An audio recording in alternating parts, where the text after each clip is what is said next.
मोहब्बत मुस्तफा का मतलब ये नहीं है कि किसी जगह अपने आप को बम बांध करके ब्लास्ट कर ले। ये सुन्नियों का शिवा नहीं, ये आशिक रसूल का शिवा नहीं है। आशिक रसूल खुले मैदान में बात करता है, खुले मैदान में बात करता है। ये तमाम चीजें जो हरकतें हिंदुस्तान की सरजमीन पर हो या दुनिया की किसी सरजमीन पर, आतंकवाद जिसको कहा जाए, दहशतगर्द जिसको कहा जाए, टेररिज्म जिसको कहा जाए, इश्क़े मुस्तफा से उसका राई के दाने के बराबर भी ताल्लुक नहीं होता। उन जालिमों को खुदा का ये दस्तूर नहीं मालूम। मुरादाबाद शहर में इन्होंने किफायत अली काफी को फांसी पर चढ़ाया था, और वही जमाना है 100 किलोमीटर दूर बरेली में अल्लाह ताला इमाम अहमद रजा को पैदा कर रहा है कि परवाना शमा के गिर्द घूमने के लिए ही पैदा हुआ है, और हम परवाने मोहम्मद हैं। एक के मर जाने के बाद हमारा खामोश होना मिजाज है ही नहीं। हम आए यहाँ है मोहम्मद अरबी पर मरने के लिए। मैं मिसाल इसलिए अर्ज कर रहा हूँ, सारे मिलकर के इन चिरागों को बंद करने की कोशिश करते रहेंगे तब भी यह मुमकिन नहीं। मेरा रब कुरान में फरमाता है, ये अपने मुंह के फूकों से अल्लाह के चिराग को बुझाना चाहते हैं, और अल्लाह सुबह क़यामत तक अपने चिराग को रोशन रखेगा।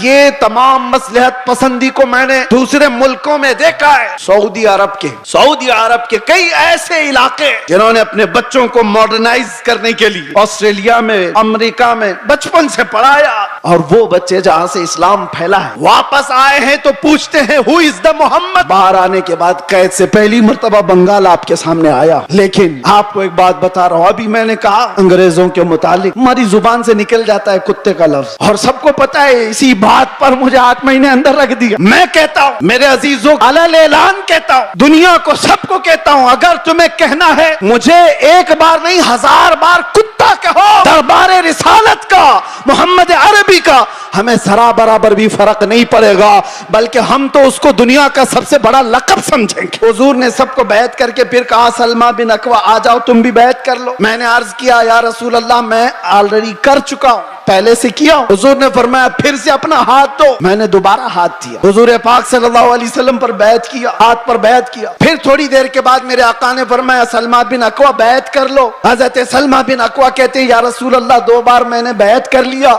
हुजूर ने फरमाया बार बार अपना हाथ मेरे हाथ में दे तो सकते हो। सलमा बिन अकवा कहते हैं, मैंने तीसरी बार अपना यह हाथ दिया हुजूर पाक के दरबार में, उनके दस्ते पाक में। नबी पाक सल्लल्लाहु ताला अलैहि वसल्लम ने दुआ फरमाई। उसके बाद सलमा बिन अकवा कहते हैं, 3 बार इस हाथ को मैंने मुस्तफा के हाथ में दिया। उसके बाद कसम खुदा की किसी बड़े ऊंचे पहाड़ से भी मुझे कभी डर नहीं लगता। हैरत की बात है, जब इनसे पूछा जाए दुनिया का सबसे हसीन चेहरा कौन सा था, तो सब एक जुबान होकर कहते हैं आमिना के लाल का चेहरा सबसे हसीन था। फिर मैं पूछता हूँ, उस आमिना के लाल के चेहरे पर जब दाढ़ी थी तो तुझे ऐब क्यों लगती है? 75 साल की उम्र हो गई थी। 1 लाख नौजवानों को, खूबसूरतों को एक तरफ बिठाओ और एक तरफ बरेली के उस शहजादे को बिठाओ, और देखो दुनिया किसकी तरफ देखती है। क्यों? ये चेहरे पर गाजा और ये चेहरे पर कशिश, ये पाउडर और लाली की नहीं, ये मुस्तफा करीम की गुलामी की है। नौजवानों से कहता हूं, देखना हो तो खालिद बिन वलीद को देखो,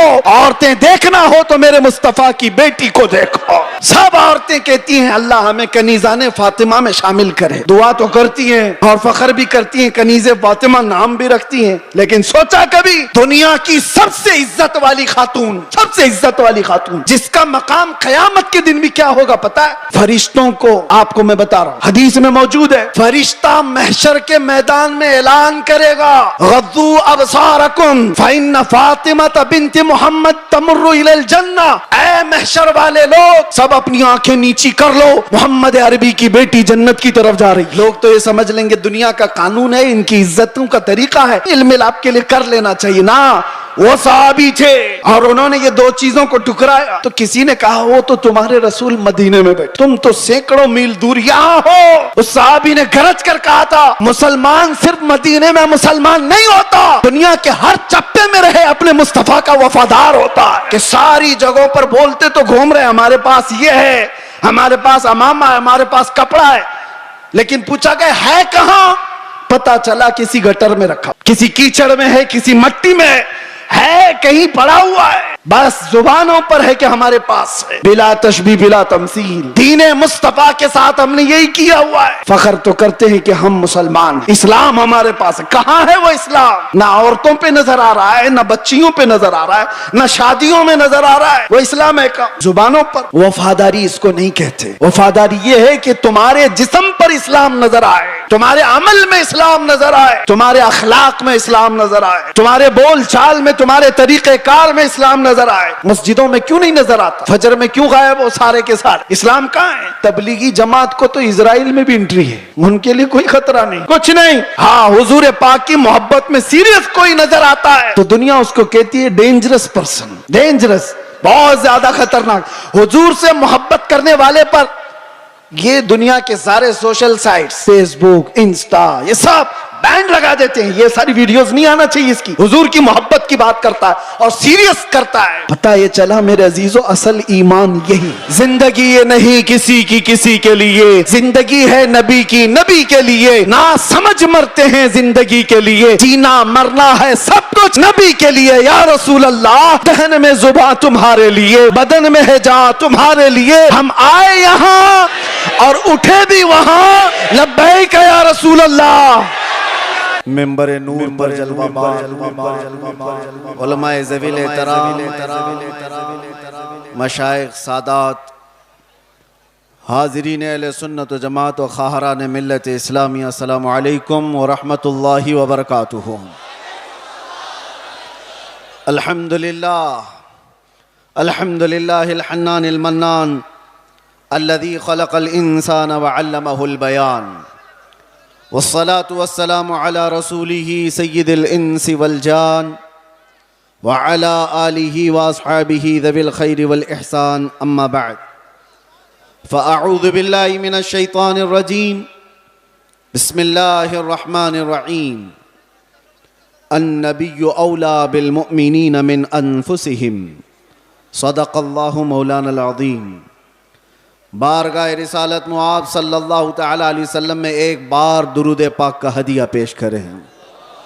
अल्लाहुम्मा सल्लि अला सय्यिदिना मुहम्मदिन मअदनिल जूदि वल करम व आलिहि व अस्हाबिहिल किराम व इब्निहिल करीम व बारिक व सल्लिम सलातन दाइमतन सरमदन अबदा। फिर के गली गली तबाह, ठोकरें सबकी खाई क्यों? दिल को जो अक्ल दे खुदा, तेरी गली से जाए क्यों? बुलहवस सुन, सीमो ज़र की बंदगी अच्छी नहीं। बुलहवस सुन, सीमो ज़र की बंदगी अच्छी नहीं। उनके दर की भीख अच्छी, सरवरी अच्छी नहीं। उनके दर की भीख अच्छी, सरवरी अच्छी नहीं।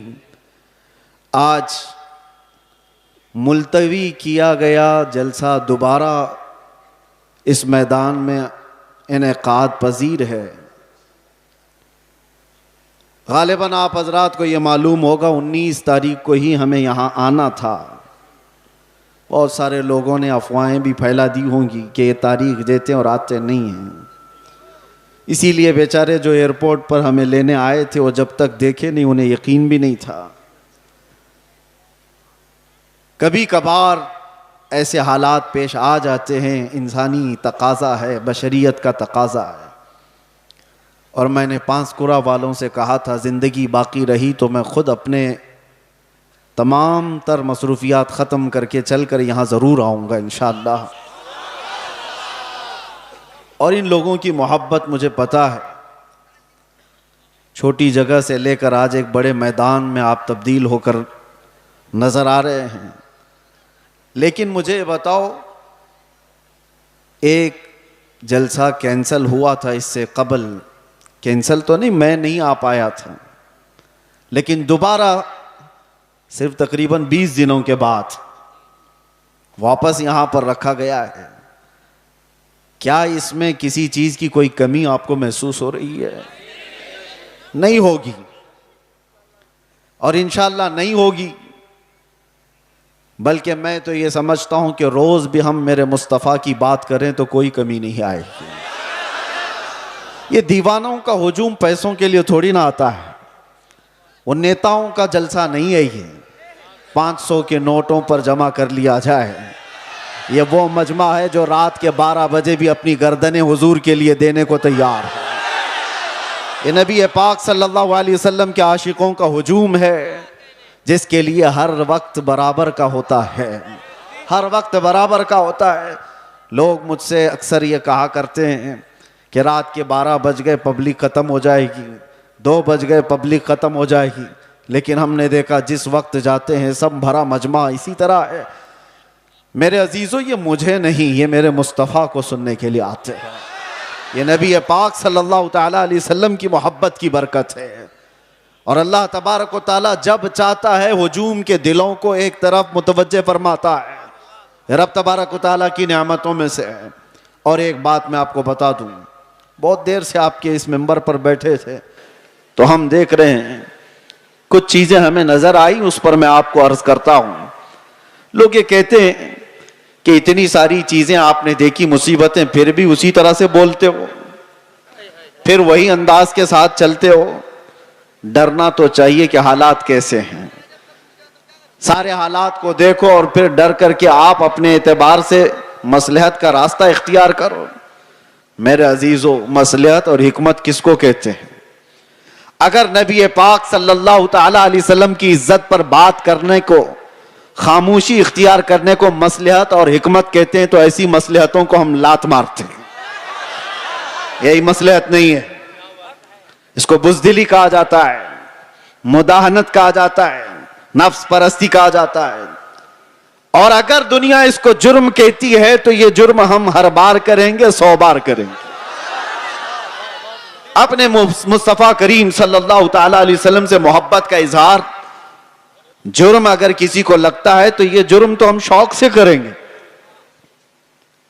ये किसी को लगता हो तो, वैसे तो हकीकत में जुर्म है। लेकिन दुनिया ने आज देखा है कुछ वो लोग भी हैं जिनको आज ऐसे कीड़े काटे हुए हैं कि हम अपने नबी से मोहब्बत का इजहार करें तो भी जुर्म लगता है। अगर उनको ये जुर्म ना लगता तो आई लव मोहम्मद कहने पर किसी को केस नहीं करते। जुर्म तुम्हें लगता है, तुमने तो शायद 4-5 लोगों को ये कहते हुए सुना होगा, बंद कर दिया होगा, मजमे में आओ, हर बच्चा यही कह रहा होगा, बल्कि मौत तक तो हम यही कहते रहेंगे, यह हमारा ईमान है। मैं जो बात कह रहा था वो ये कि ये सारे हालात हो जाने के बाद भी मुसलमान फिर उसी अंदाज से क्यों चलता है?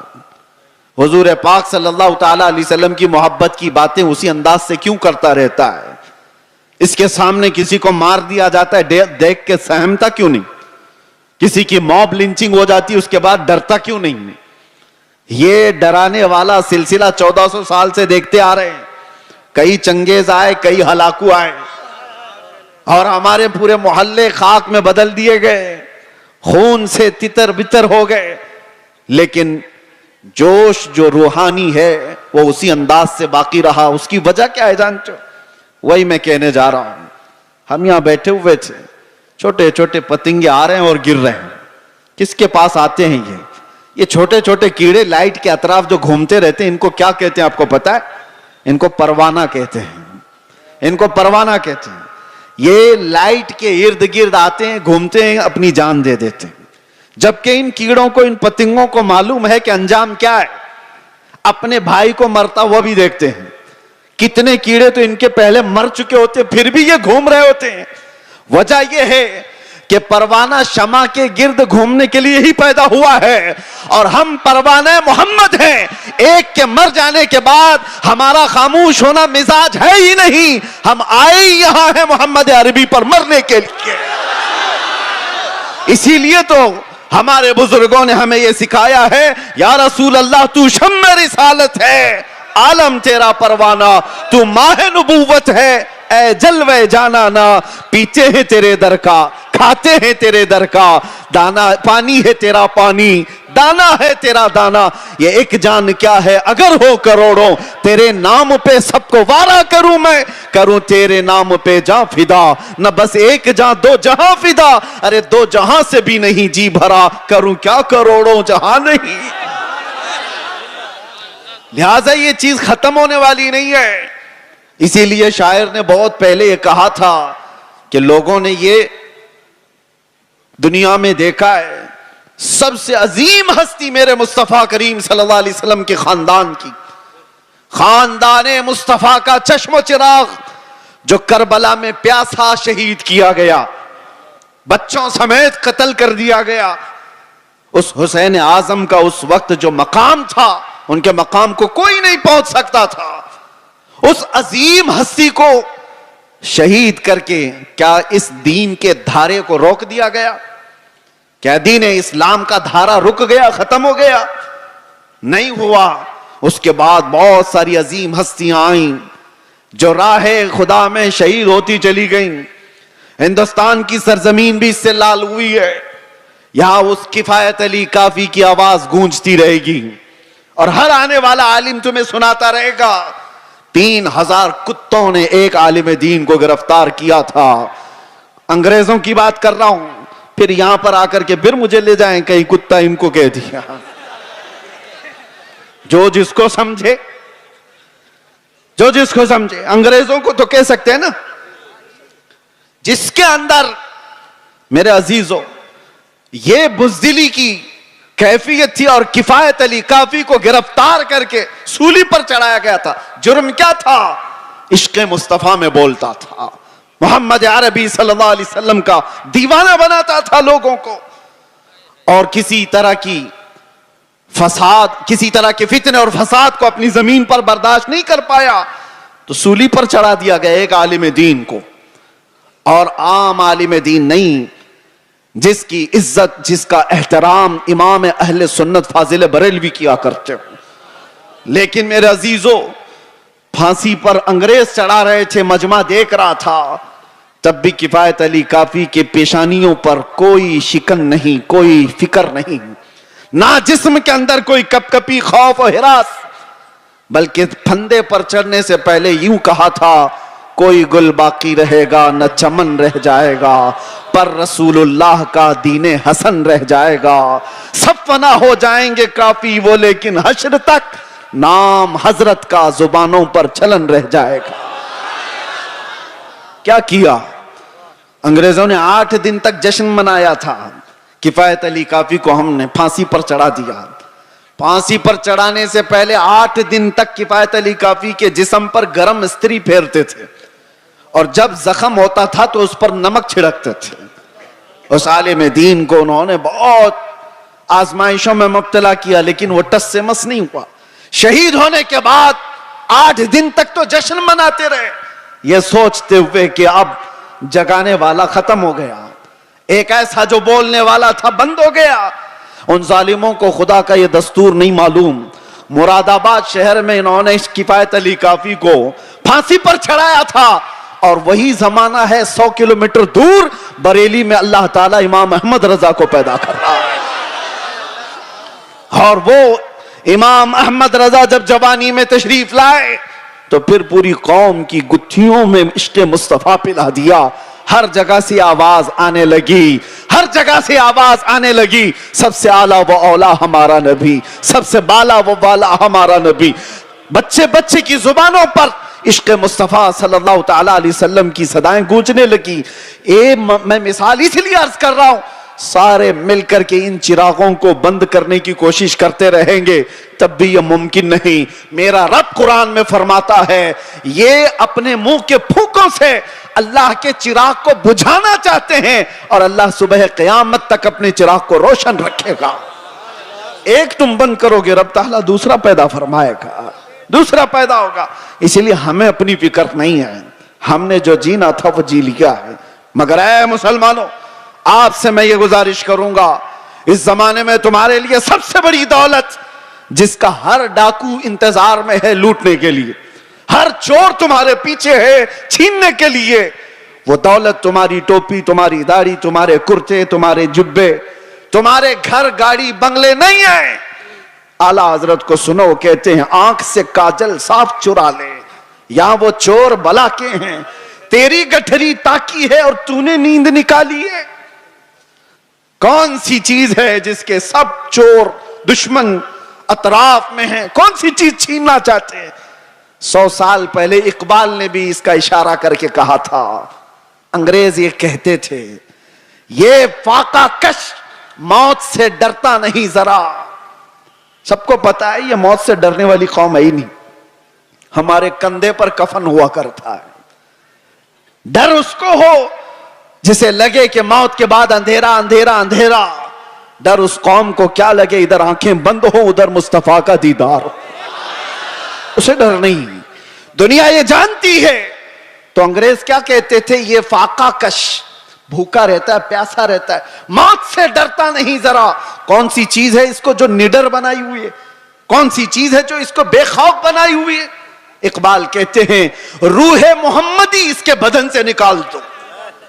वही कहता था अंग्रेज, रूहे मोहम्मदी इसके बदन से निकाल दो। और आला हजरत भी वही कहते हैं, आंख से काजल साफ चुरा ले। आंख से काजल चुराने का मतलब क्या है? अरे ये डब्बी वाला काजल नहीं, एक मोमिन की आंख का काजल इश्क मुस्तफा हुआ करता है। मोहब्बत मुस्तफा अगर तुम्हारे पास है तो तुम्हारी आंखों का काजल है वो। और इसी के चोर अतराफ में घूम रहे हैं, इसी के चोर, इसी के डाकू। अब तो जमाना ऐसा आएगा कि लोग मुदाहनत पसंद ऐसे होंगे। मियां क्या जरूरत है ऐसी बातें करने की, क्या जरूरत है? याद रखना, ये तमाम मसलहत पसंदी को मैंने दूसरे मुल्कों में देखा है। सऊदी अरब के कई ऐसे इलाके जिन्होंने अपने बच्चों को मॉडर्नाइज करने के लिए ऑस्ट्रेलिया में, अमेरिका में बचपन से पढ़ाया। और वो बच्चे जहां से इस्लाम फैला है वापस आए हैं तो पूछते हैं, who is the Mohammad? Mohammad किसका नाम है, कौन है? मुआज़ अल्लाह रब्बिल आलमीन। अगर इसी अंदाज से जिंदगी जीने का सलीका रहा तो बच्चे यही सब चीजें सवाल करेंगे। इसीलिए मेरे मुस्तफा करीम सल्लल्लाहु अलैहि वसल्लम ने फरमाया था, अल्लिमू औलादकुम सलास खिसालिन, अपनी औलाद को 3 चीजों सिखा करके जाना। हुब्ब नबीकुम, सबसे पहली चीज अपने नबी की मोहब्बत सिखाओ। और दूसरे नंबर पर मेरे आका फरमाते हैं, वह हुब्ब अहली बैतिही, हुजूर के अहले बैत की मोहब्बत सिखाओ। वह तिलावत अल कुरानिल करीम, तीसरी चीज ये कि हर बच्चे को कुरान की तिलावत सिखा के जाओ। एक बाप की तरफ से अपने बच्चे को दिया गए ये 3 चीजें दुनिया की सबसे बड़ी नेमत है, सबसे बड़ा तोहफा है, सबसे बड़ा हदिया है। इसीलिए मेरे अजीजों, बार बार हम हर स्टेज से ये अलल ऐलान तुम्हें पुकार पुकार कर कहते हैं, हुजूर पाक सल्लल्लाहु तआला अलैहि वसल्लम के नाम पर कोई समझौता ना करो, कोई मसलहत पसंदी ना करो, कोई दबाव, कोई समझौता नहीं। जो जान मांगो तो जान दे दें, जो माल मांगो तो माल दे दें, मगर ये हमसे कभी ना होगा नबी का जाहो जलाल दे दें। जब तक ये सिफत तुम्हारे अंदर बाकी रहेगी, इंशाअल्लाह कोई कौम तुमको सफ़े हस्ती से मुकम्मल मिटा ना सकेगी, नहीं होगा। लेकिन एक बात और समझ के चलो, इकबाल की ये बात बहुत पक्की है। अगर इस रिश्ते से तुम दूर होते चले गए, जो मदीने से तार हमारे जुड़े हुए हैं, इससे दूर होते चले गए, होगा क्या? उनके जो हम गुलाम थे, खल्क के पेशवा रहे। हुजूर के जब हम गुलाम थे, पूरी मखलूक के आका हम कहलाते थे। उनके जो हम गुलाम थे, खल्क के पेशवा रहे, उनसे फिरे जहां फिरा, फिर आई कमी वखार में। जैसी ही हुजूर से चेहरा फेर लिया, दुनिया ने हमसे चेहरा फेर लिया, इज्जतों में कमी आई है। आपको क्या लगता है ये इज्जतें आज हमें जो इस मिंबर पर बैठने की मिली है, या हमारी पगड़ियों से मिली है, या हमारे जुब्बों की वजह से मिली है? इससे बेहतरीन लोग भी पहनते होंगे। हमें जो इज्जतें मिली हैं इन पगड़ियों से नहीं, वो नाम मुस्तफा की बरकत है। आबरूए मां जनाम मुस्तफास्त, इकबाल ने कहा था, हम सब की इज्जत और आबरू हुजूर के नाम से वाबस्ता है।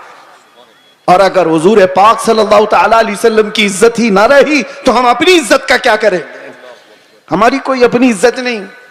हमें दुनिया हुजूर पाक सल्लल्लाहु तआला अलैहि वसल्लम के गुलाम की हैसियत सी पहचान थी, और इस पहचान को जिंदा रखना यह हमारा फरीजा है। इस पहचान को बाकी रखने में हम हर कसर पूरी करें। इसीलिए मैंने कहा था अभी चंद दिनों कबल, आपके सामने दोहराता हूं, चंद दिनों पहले, वो तो मैं बाहर आने के बाद कैद से पहली मर्तबा बंगाल आपके सामने आया हूं, लेकिन आपको एक बात बता रहा हूं। अभी मैंने कहा अंग्रेजों के मुतालिक हमारी जुबान से निकल जाता है कुत्ते का लफ्ज, निकल जाता है, और सबको पता है। इसी बात पर मुझे 8 महीने अंदर रख दिया। मैं कहता हूं, मेरे अजीजों, अलल ऐलान कहता हूं, दुनिया को, सबको कहता हूं, अगर तुम्हें कहना है मुझे एक बार नहीं 1000 बार कुत्ता कहो, दरबारे रिसालत का, मोहम्मद अरबी का, हमें जरा बराबर भी फर्क नहीं पड़ेगा, बल्कि हम तो उसको दुनिया का सबसे बड़ा लक़ब समझेंगे, सबसे बड़ी इज्जत है। सगे तैबा सब मुझे कह कह के पुकारे बेदम, यही रखियो मेरी पहचान मदीने वाले, यही रखियो मेरी पहचान मदीने वाले। मैं तुमसे पूछता हूं, अगर तुम्हें बारगाह मुस्तफा का कुत्ता कहा जाए तो किसी को शर्म आएगी? किसी को ऐब लगेगा? वजह यह है कि हम इन निस्बतों पे फख्र करते हैं। मैं उनसे कहता हूं, तुम्हें अगर इस बात पर शर्म आती है तो ऐसी निस्बतों को छोड़ो। जिनको यह लगता है, ऐब लगता है, वो इन निस्बतों को छोड़े। आए जहां पर बंदा हुजूर के दरबार में अपने आप को कुत्ता भी कहता है तो उसे फख्र महसूस होता है, लेकिन इसका मतलब ये नहीं। हमने बारगाह मुस्तफा में अपनी निस्बतें खाकिस्तर होने के अंदाज से पेश तो की, मगर मेरे मुस्तफा की गैरत देखो। रसूल पाक सल्लल्लाहु अलैहि वसल्लम ने हमें मजमे में कुत्ते की हैसियत से नहीं पेश किया, जिस मजमे में गए शेर की हैसियत से पेश फरमाया। ये सिर्फ हमारे लिए नहीं है, जो भी बारगाह मुस्तफा की निस्बत पर फख्र करता है, दुनिया उसे हल्के में नहीं लेगी, फिर अल्लाह तबारक व तआला उसकी इज्जतें बढ़ा देता है। आला हजरत ने जिंदगी भर बारगाह मुस्तफा में अपनी निस्बतों पर फख्र किया है, और गौसियत मआब के दरबार पर निस्बत जोड़ते हुए क्या कहा था बरेली के ताजदार ने? गौसे पाक के दरबार में क्या कहा था पता? हम तो कह देते हैं गौस पाक का मुरीद हूं, गौस पाक के सिलसिले का मुरीद हूं। मुरीद होना, खादिम होना, ये अपनी जगह पर, वक्त का मुजद्दिद जिसको अल्लाह तबारक तआला ने 55 से ज्यादा उलूम व फनून पर महारत दी है, 1000 से ज्यादा किताबें लिखा हो, तकवा और तहारत का इमाम, लेकिन गौसे पाक के दरबार में जब बात करनी हो तो यूं कहता है, ऐ गौसियत मआब, तुझसे दर, दर से सग, और सग से है मुझको निस्बत। सग किसको कहते हैं? सग कुत्ते को कहते हैं। आला हजरत कहते हैं, या गौस तुझसे दर, दर से सग, और सग से है मुझको निस्बत। मेरी गर्दन में भी है दूर का डोरा तेरा, और इस निशानी के जो सग हैं नहीं मारे जाते। सग का मतलब कुत्ता फारसी में। आला हज़रत कहते हैं इस निशानी के जो कुत्ते हैं मारे नहीं जाते। हश्र तक मेरे गले में रहे पट्टा तेरा, जिसके पास भी ये निस्बत मौजूद है वो मारे नहीं जाते, पकड़े नहीं जाते। म्यूनिसिपैलिटी बेल्ट वाले कुत्ते को नहीं उठाती है। हाँ, इंजेक्शन उसको मारा जाता है जो आवारा है, दूसरों को काट खाने दौड़ता है, लेकिन जिस कुत्ते के गले में पट्टा होता है उसे छोड़ दिया जाता है। वो निशानी है कि इसका कोई मालिक है, ये किसी का पाला हुआ है। इसीलिए आवारा मत रहो, उन निस्बतों पर फख्र करो कि दुनिया देखकर ही कहे ये मदीने वाला। इसे ना छेड़ो, ये दरबारे रिसालत में बिका हुआ है, इसे ना छेड़ो। कई ऐसे मामलात थे मेरे अजीजों, सहाबा इकराम रिदवानुल्लाह ताला अलैहिम अजमाइन, बहुत छोटी तादाद में। एक मैं वाकया बताता हूं हदीस पाक में।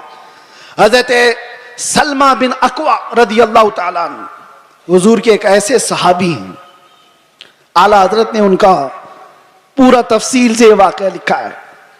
सलमा बिन अकवा एक सहाबी ऐसे हैं जिनको राजिलु रसूलिल्लाह कहा जाता था, यानी ये हमेशा हुजूर की फौज में पैदल चलने वाले सहाबी। कभी सवारी नहीं करते थे, पैदल।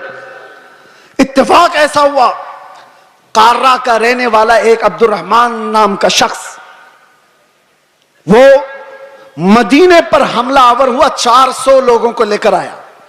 400 लोगों को रात के वक्त में मदीने के बागीचों पर हमला किया और खजूरें जमा किया। 400 लोगों की तादाद बड़ी होती है। मदीने में लोग सो रहे हैं उस वक्त। इत्तेफाक ऐसा कि ये कार्रा के रहने वाले इन मुनाफिकों और काफिरों की फौज लूट मार करके लौट रही थी, तो सलमा बिन अकवा ने देख लिया। होना क्या चाहिए, गांव का एक आदमी जाग रहा है तो लोगों को जगाए कि इतनी बड़ी फौज मदीने के बागीचों से खजूरें लेकर जा रही है, लोगों को जगाए। सलमा बिन अकवा ने किसी को जगाया नहीं, तन्हाई 400 के पीछे दौड़ पड़े, सबके पीछे दौड़ पड़े। और हैरत की बात है कि 400 दौड़ भी रहे हैं, एक नबी पाक के गुलाम से डर करके दौड़ भी रहे। दौड़ते दौड़ते इतनी दूर चले गए कि मदीने से भी निकल गए। वो खजूरें उठाए भाग रहे और सलमा बिन अकवा उनके पीछे पड़े हुए। एक सहाबी की हैबत कितनी थी कि 400 दौड़े जा रहे हैं। सुनने में आपको हैरत होती है कि नहीं? 400 दौड़े दौड़े चले तो गए, एक मकाम ऐसा आया कि सब इधर उधर हो गए, 10 इधर, 15 इधर, 20 इधर, लेकिन सलमा बिन अकवा किसी का पीछा नहीं छोड़ रहे। जो थक करके गिरता था उसकी गर्दन पे पांव रखते थे, और इसी तरह पता नहीं कितने गिरा दिए और दौड़ाते रहे। अब्दुर्रहमान कारी ये पहाड़ पे चढ़ने लगा और पीछे मुड़ करके कहा, क्या शख्स तुझे क्या चाहिए, क्यों इतना दौड़ा रहा है? कहा, जब तक तुम्हारे पास मदीने की एक खजूर भी बाकी रहेगी नहीं छोड़ूंगा, एक खजूर भी बाकी रहेगी नहीं छोड़ूंगा। क्या हिम्मत है, क्या हैबत है। और वो सामने वाले बात भी कर रहे हैं। एक बात याद रखना, ये सारा पावर काजू बादाम का नहीं है, निस्बत मुस्तफा का है। हुजूर पाक का गुलाम है, हावी है। 400 के 400 खड़े इधर उधर बिखर गए। अब्दुर्रहमान कार्रा का रहने वाला जो शख्स था, उसने लोगों से कहा कि जिसके जिसके कंधे पर जितनी खजूरें वो फेंक दो, ये ऐसा खूनखार लग रहा है कि हम में से किसी एक को भी छोड़ेगा नहीं। छोड़ दो खजूरें, जान बचाओ और निकलो। लोगों ने खजूरें फेंकी, सब कुछ फेंका, और बगैर किसी एक भी खजूर के वो लोग वापस लौट गए, सब चले गए। ये सलमा बिन अकवा सारी खजूरें जमा कर रहे हैं, और उठाने जितनी उतनी, इतना ज्यादा वजन है कि एक आदमी उठा ना सके। खींचते हुए मदीने की तरफ लेकर के आ रहे हैं।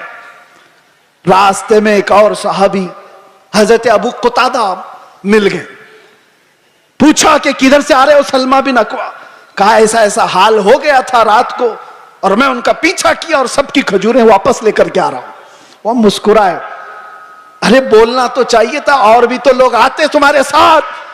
तो सलमा बिन अकवा ने कहा, मुस्तफा की मोहब्बत पर भरोसा है, अकेला ही काफी था, मुझे वक्त नहीं मिला किसी को उठाने का, मैं खुद ही दौड़ पड़ा। लेकिन सलमा बिन अकवा ने पूछा, अबू कुतादा तुम कैसे आ गए? कहा, मुझे मेरे घोड़े ने हिनहिना करके बताया, यह बहुत हिनहिना रहा था और इस रास्ते की तरफ मुंह दिखा रहा था, तो मैं अपना घोड़ा लिया और दौड़ पड़ा, देखा तो तुम रास्ते पर आ गए। अब सुनो, आला हजरत फरमाते हैं, कौन सी चीज थी सलमा बिन अकवा की जो ये हैबत उनके अंदर पैदा की हुई थी, ये ताकत व कुव्वत और ये रौब पैदा की हुई थी? सुनो,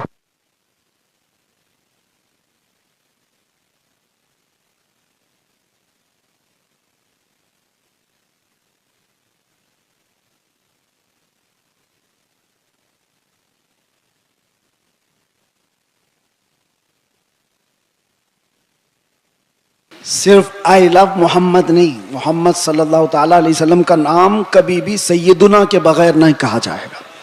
वो हमारे आका हैं, आम इंसान नहीं। हमेशा से याद रखो, आई लव सैयदुना मोहम्मद सल्लल्लाहु ताला अलैहि वसल्लम। मैं जो बात कर रहा था सलमा बिन अकवा की, आला हजरत लिखते हैं वजह क्या थी, यह हैबत, यह ताकत, यह रौब। एक तन्हा इंसान 400 पर भारी कैसे हुआ? सलमा बिन अकवा कहते हैं बात ये थी कि एक बार नबी पाक सल्लल्लाहु ताला अलैहि वसल्लम ने सबको बैत करने के लिए बुलाया। लोगों को हुजूर बैत कर रहे थे। हुजूर सल्लल्लाहु ताला अलैहि वसल्लम से हजरत सलमा बिन अकवा ऑलरेडी पहले से बैत किए हुए थे।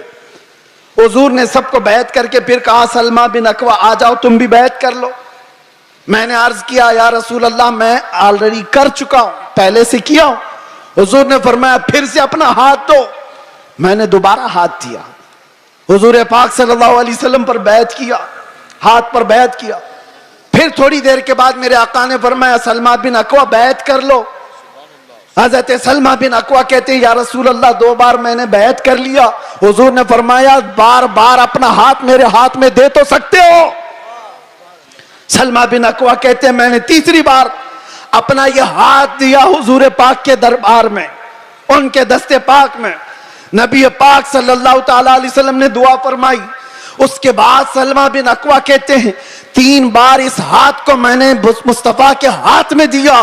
उसके बाद कसम खुदा की किसी बड़े ऊंचे पहाड़ से भी मुझे कभी डर नहीं लगता, कोई सामने आए कभी खौफ नहीं होता।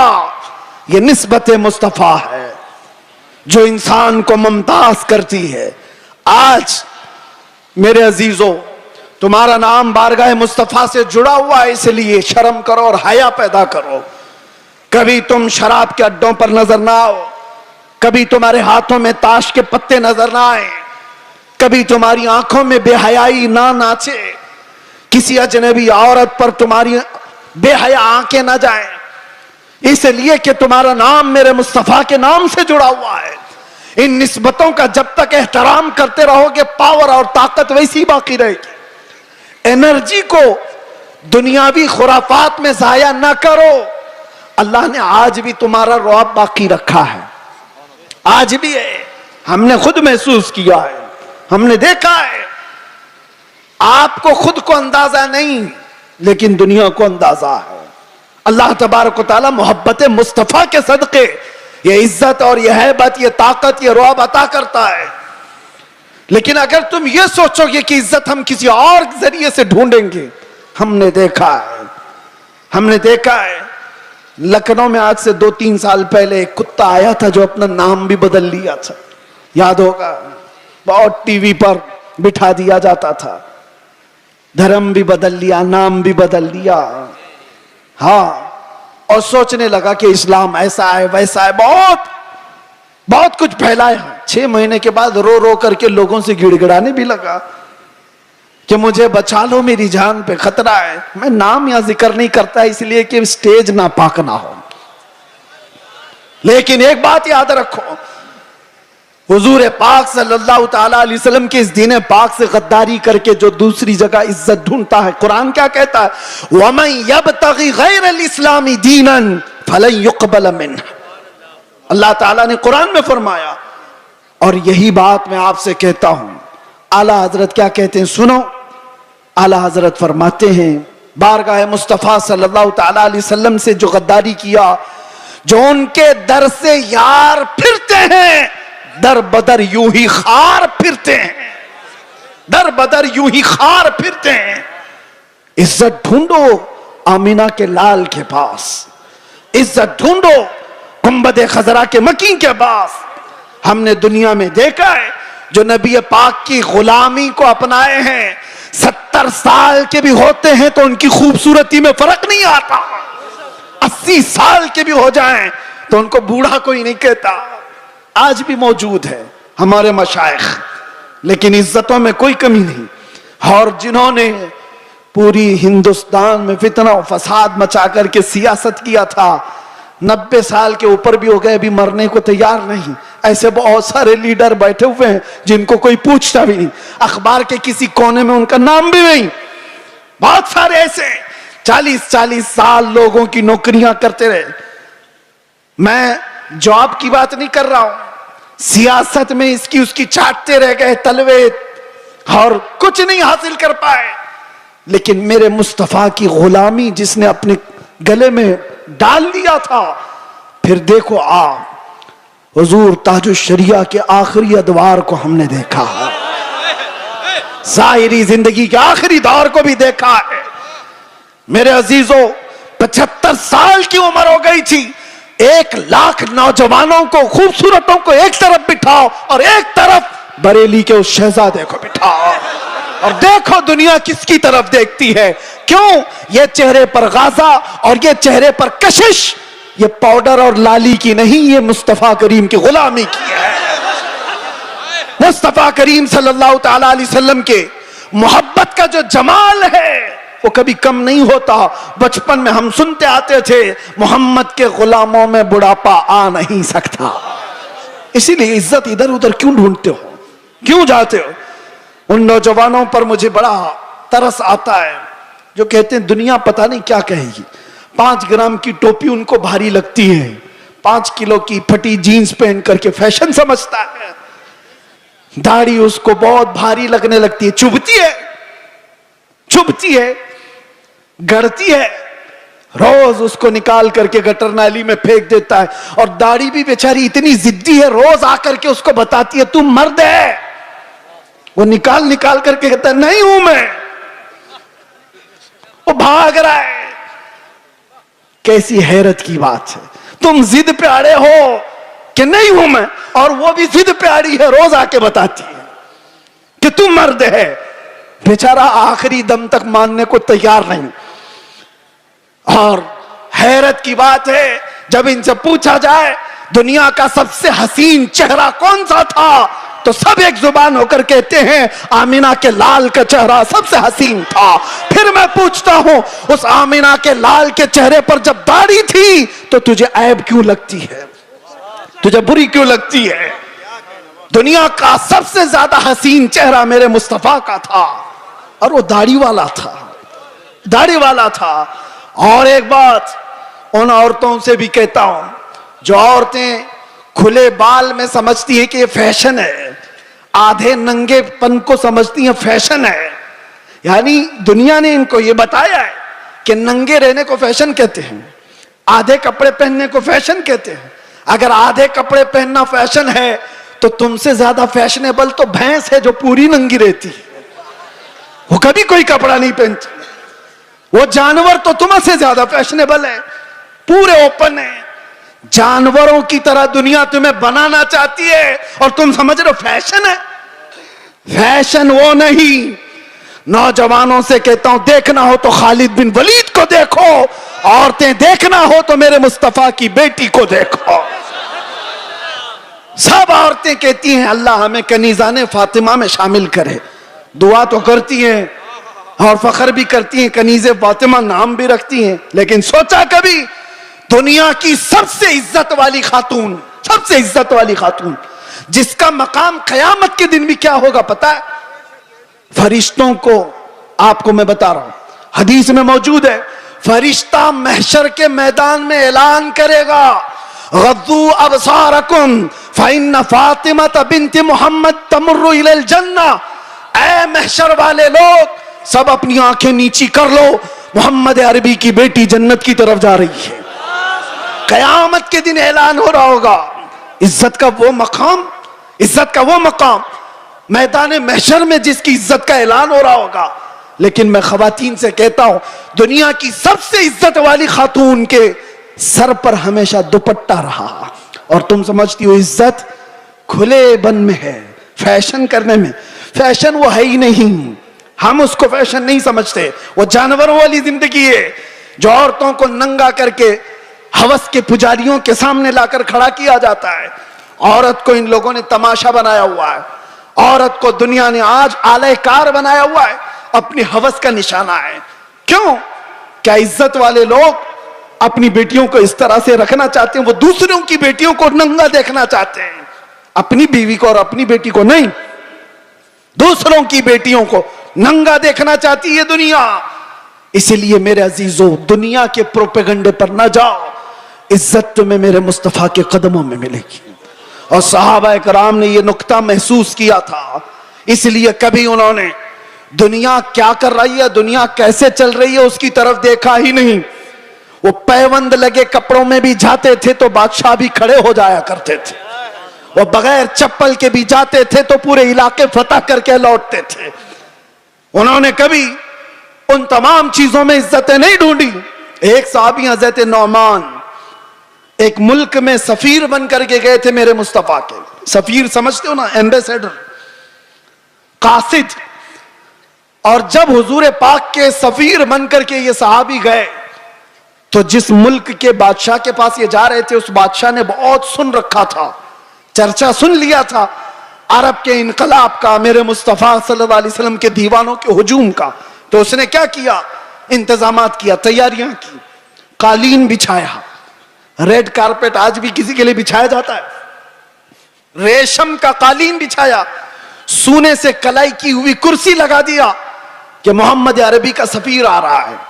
बादशाह खुद मुसलमान नहीं था लेकिन इज्जत कर रहा था।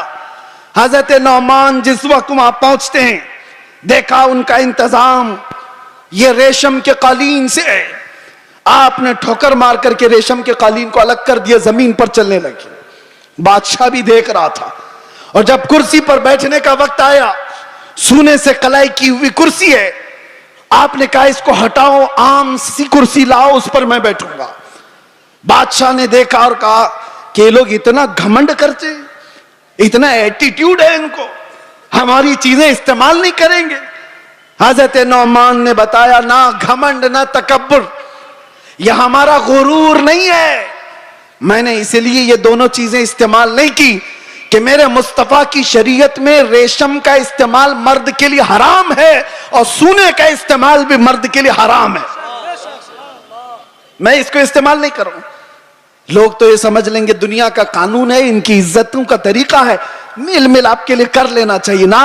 वो सहाबी थे और उन्होंने ये दो चीजों को ठुकराया। तो किसी ने कहा वो तो तुम्हारे रसूल मदीने में बैठे, तुम तो सैकड़ों मील दूर यहां हो।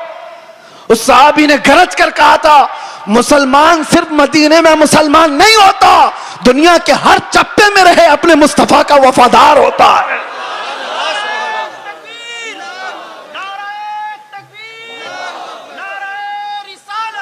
अपने नबी का वफादार होता है। उन सहाबा ने इज्जतें अपने नबी की निस्बत में ढूंढी थी। आज लोग ये समझते हैं कि दुनिया की चकाचौंध में रंग जाने में इज्जत मिल जाएगी, कुछ नहीं मिलने वाला है। जिंदगियां गुजर जाएंगी, लोगों की ठोकरों पर ही जीते रह जाओगे, लोग उछालते रह जाएंगे। हाँ, नबी पाक सल्लल्लाहु ताला अलैहि वसल्लम से वफादारी और उनकी मोहब्बत में जो इज्जत है, मैं कहता हूं चंद तकलीफें तो आ सकती हैं लेकिन कल्ब का जो सुकून है वो दुनिया की झोलियों में कभी नहीं मिलेगा। अल्हम्दुलिल्लाह हमने ये चीज महसूस भी किया है। दुनिया जिस तरह भी तकलीफ देने की बात करती हो, लेकिन मुस्तफा करीम की याद हमें सुकून बख्श देती है, उनकी यादें हमें दिल की तमानीनत अता कर देती हैं।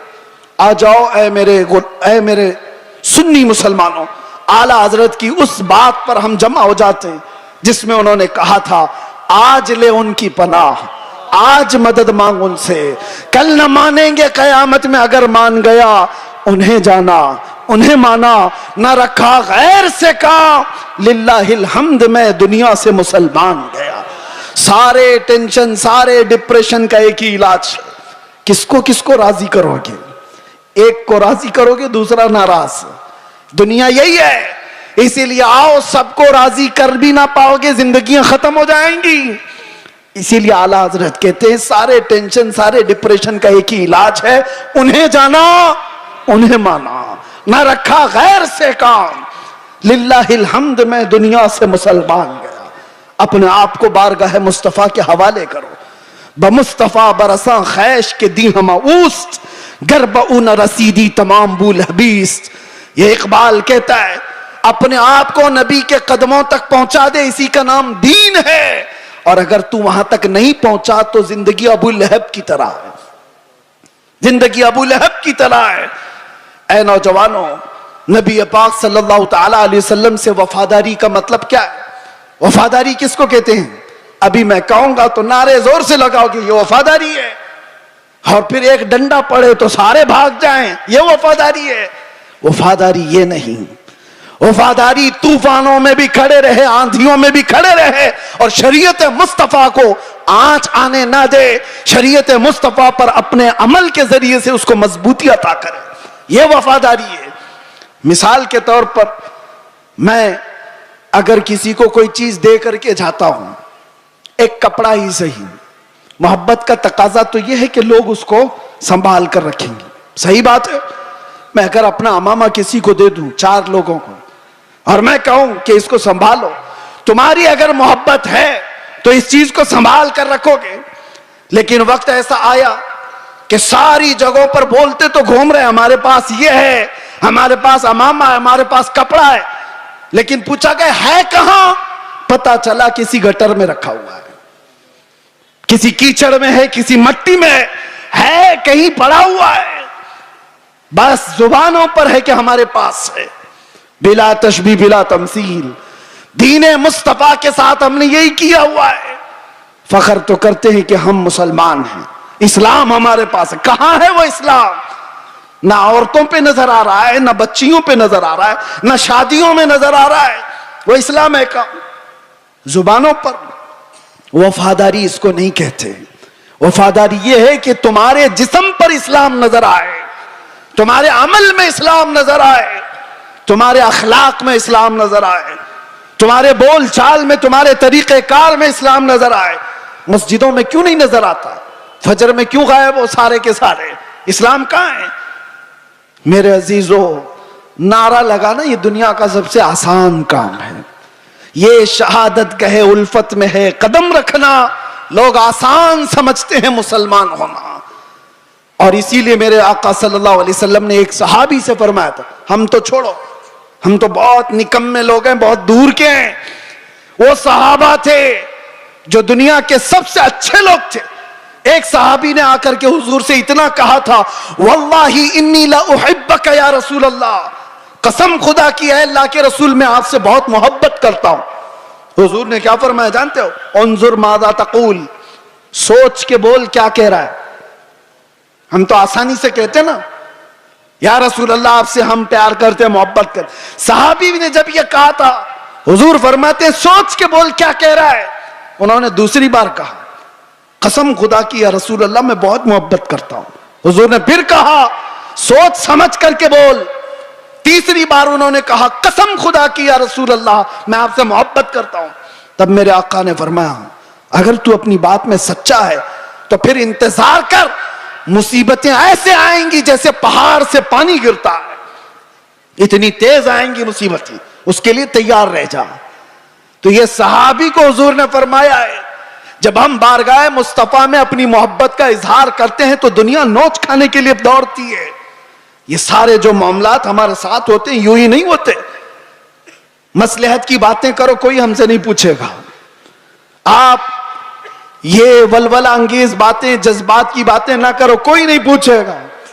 तबलीगी जमात को तो इजराइल में भी एंट्री है, उनके लिए कोई खतरा नहीं, कुछ नहीं। हाँ, हुजूर पाक की मोहब्बत में सीरियस कोई नजर आता है तो दुनिया उसको कहती है डेंजरस पर्सन, डेंजरस, बहुत ज्यादा खतरनाक। हुजूर से मोहब्बत करने वाले पर ये दुनिया के सारे सोशल साइट्स, फेसबुक, इंस्टा, ये सब बैन लगा देते हैं। ये सारी वीडियोस नहीं आना चाहिए इसकी। हुजूर की मोहब्बत की बात करता है और सीरियस करता है। पता ये चला मेरे अजीजों, असल ईमान यही है जिससे दुनिया को खौफ है। लेकिन आपको मैं ये कहता हूं, नबी पाक सल्लल्लाहु ताला अलैहि वसल्लम की इस मोहब्बत का इजहार करने के बाद आप पर चाहे जितनी भी मुसीबतें आए, जमे रहोगे, डटे रहोगे, तो रब फरमाता है ततनज़्ज़लु अलैहिमुल मलाइका, तुम पर अल्लाह के फरिश्ते उतारे जाएंगे। वो ये कहते हुए आएंगे, ला तखाफू वला तहज़नू, घबराओ मत, डरो मत, अनकरीब अल्लाह ने जिस जन्नत का वादा किया है वो जन्नत तुम्हारे इंतजार में, डरो मत, घबराओ मत। इसीलिए मेरा आखिरी ये मैसेज है सबको कि मुस्तफा करीम सल्लल्लाहु ताला अलैहि वसल्लम के दरबार में अपने आप को सुपुर्द करने का मतलब ये, उनकी शरीयत ताहरा को जिंदा रखो। हालात इतने पेचीदा होते चले जा रहे हैं, दुनिया की सबकी नजरें तुम्हारी तरफ है, तुम्हारे अखलाक की तरफ, तुम्हारे किरदार की तरफ।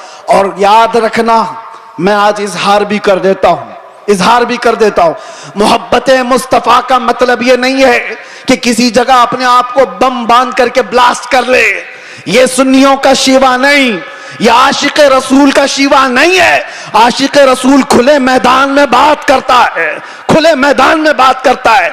ये तमाम चीजें जो हरकतें हिंदुस्तान की सरजमीन पर हो या दुनिया की किसी सरजमीन पर, आतंकवाद जिसको कहा जाए, दहशतगर्द जिसको कहा जाए, टेररिज्म जिसको कहा जाए, इश्क मुस्तफा से उसका राई के दाने के बराबर भी ताल्लुक नहीं होता।